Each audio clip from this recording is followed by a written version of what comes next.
bohong. Aku hanya memikirkan satu peraturan penting. Kenapa kau lakukan hari ini kalau kau bisa melakukannya besok? Hahaha. Few moments later.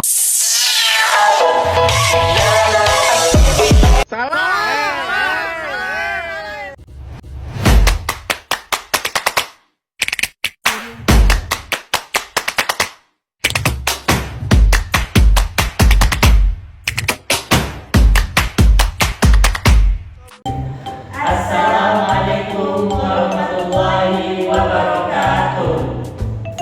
Kami dari kelompok 2 ingin mengangkat lanjutan dengan judul pengertian talak, jenis, dan akibat hukumnya. Sebelum kita masuk ke dalam inti videonya, marilah kita berkenalan dengan anggota-anggotanya.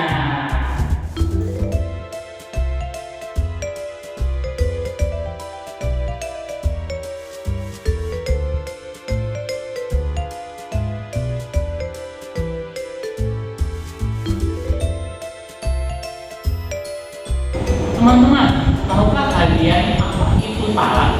Nah, untuk talak, definisi talak merupakan kata istilah Arab yang digunakan untuk memutus ikatan perkawinan yang disampaikan oleh suami kepada istrinya.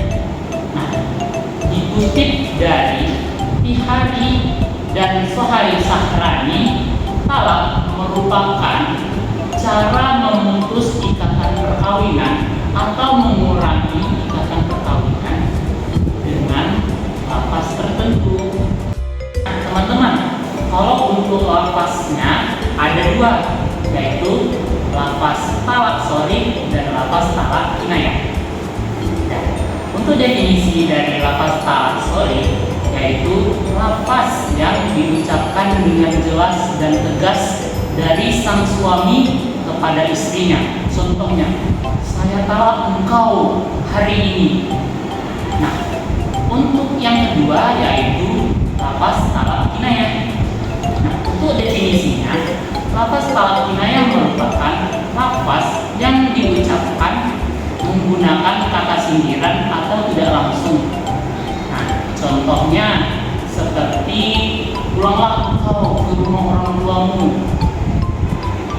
Seperti itulah kira-kira teman-teman dari lafaz talak. jenis-jenis talak itu terbagi menjadi dua. Yang pertama yaitu talak raj'i. Menurut jumhur ulama mazhab, talak raj'i yang dinamakan talak raj'i itu adalah di mana seorang suami berhak kembali kepada istrinya selama istrinya dalam masa iddah, yaitu masa iddahnya adalah 3 kali quru atau juga disebut dengan 3 kali suci. Jenis talak yang kedua yaitu talak bain. Talak bain ini adalah talak di mana seorang suami tidak memiliki hak atau kembali kepada istrinya. Dan talak bain ini terbagi menjadi 2 jenis lagi. Yang pertama yaitu talak bain sugro dan talak bain kubro.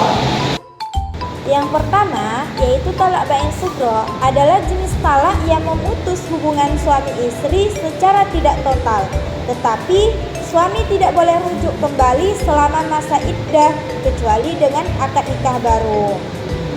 Jadi, talak bain sugro berarti perceraian yang menyebabkan putusnya ikatan perkawinan.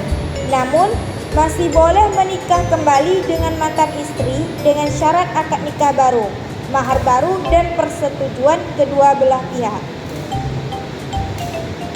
Talak ini terjadi dalam kondisi seperti perceraian atas permintaan istri atau juga disebut khulu dengan tebusan, dan talak sebelum terjadinya hubungan suami istri.